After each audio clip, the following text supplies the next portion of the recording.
Димитриевска Кочовска, економијата се опоравува. Се подготвува првиот водич за лица со попреченост.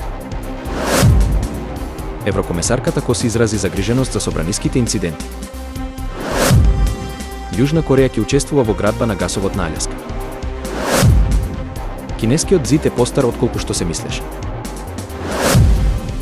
Јапонците создадоа телевизор што овозможува да ја вкусите храната.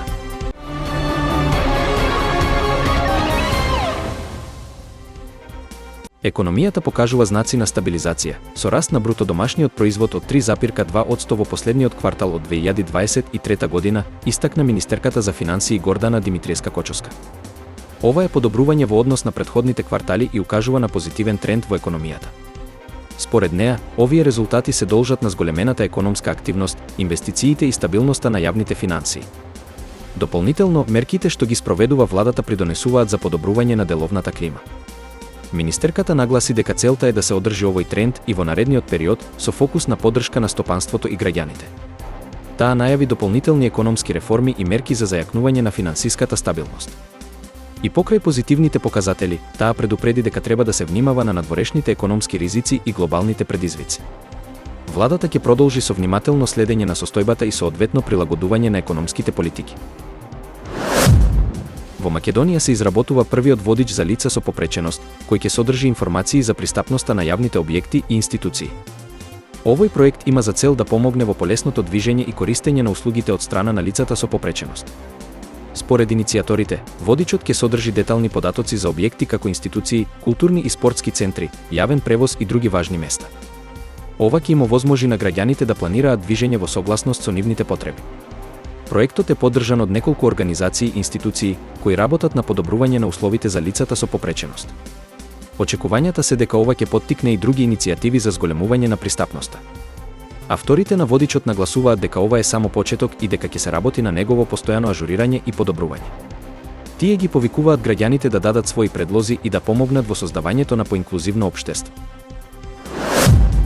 Еврокомесарката за демократски реформи Марта Кос изрази загриженост поради инцидентите во српскиот парламент и повика на почитување на демократските принципи.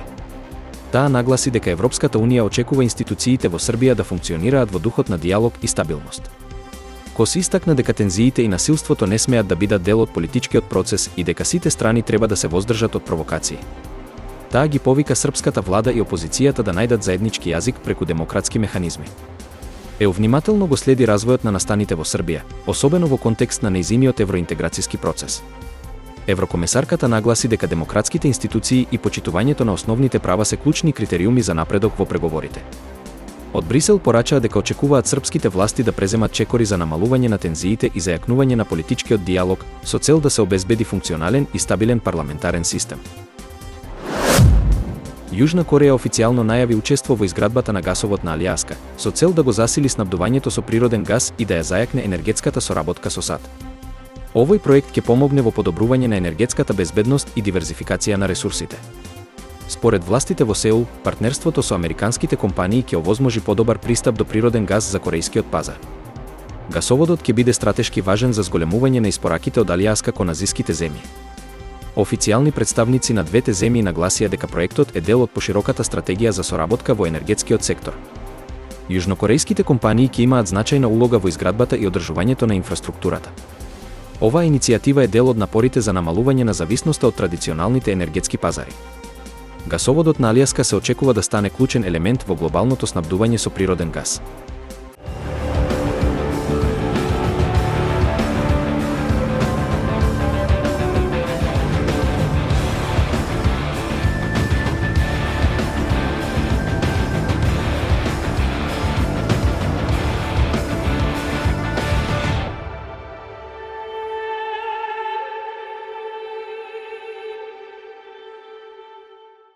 Вистина е дека кинескиот зид можеби е постар отколку што се мислеше. Новооткриените урнатини во провинцијата Шандон укажуваат дека некои од неговите најрани делови биле изградени 300 години порано отколку што досега се верувало. Археолозите од Институтот за културни реликвии и археологија на провинцијата Шандон, користејќи напредни научни методи како оптички стимулирана луминесценција и датирање со јаглерод 14, Откриле дека овие делови потекнуваат од доцната династија Западен Чоу и раниот пролетен и есенски период. Вистина е дека ова откритие го менува досегашното разбирање за почетоците на кинескиот зид. Предходно се сметаше дека неговата изградба започнала во 3 век пред нашата ера, но новите податоци го враќаат неговото потекло уште подалеку во историјата. Според експертите, ова е значаен пробив во археологијата и истражувањето над зидот, помагајќи во разјаснувањето на неговиот развој низ вековите. Вистина е дека кинескиот зид не е хомогена структура, туку збир од утврдувања изградени со различни техники и материјали. Најраните делови биле направени од трска и дрво, додека подоцнежните биле од набиена земја, камења и тули. Иако често се поврзува со династијата Минг, неговата изградба траела повеќе од 2000 години. Природата исто така одиграла улога во неговото зачувување, со микроскопски организми што го зацврстуваат зидот со векови. Новите истражувања укажуваат дека кинескиот зид можел да има и поширока улога од само одбранбена структура. Некои историчари сметаат дека најраните делови биле користени како гранични маркери или патишта за трговија и комуникација меѓу различни региони. Тоа дополнително го нагласува значењето на оваа градба во кинеската историја. Вистина е дека и покрај вековите што поминале, кинескиот зид се уште крие многу тајни. Археолозите продолжуваат со истражувањата, а идните откритија може да фрлат нова светлина врз неговата вистинска намена и историја. Ова неверојатно културно наследство останува еден од најзначајните символи на Кина и човечката истрајност.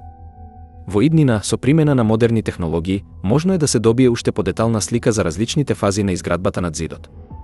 Откритијата како ова потврдуваат дека историјата постојано се менува со секое ново археолошко истражување. Јапонски научници развија иновативен телевизор кој им овозможува на гледачите да го почувствуваат вкусот на храната што ја гледаат на екранот. Овој уред може да ја промени иднината на гастрономското доживување. Технологијата функционира така што специјален слој на екранот создава вкусови кои корисникот може да ги дегустира со допир на јазикот. Уредот користи комбинација од различни вкусови за да имитира храната што се прикажува. Оваа иновација би можела да има широка примена, особено во кулинарското образование и ресторанските реклами. Со неа, луѓето би можеле да пробаат јадења пред да ги нарачаат или да учат за различни кујни низ светот. Научниците продолжуваат со усовршување на технологијата, а ваквиот телевизор би можел да стане дел од нашето секојдневие во блиска иднина.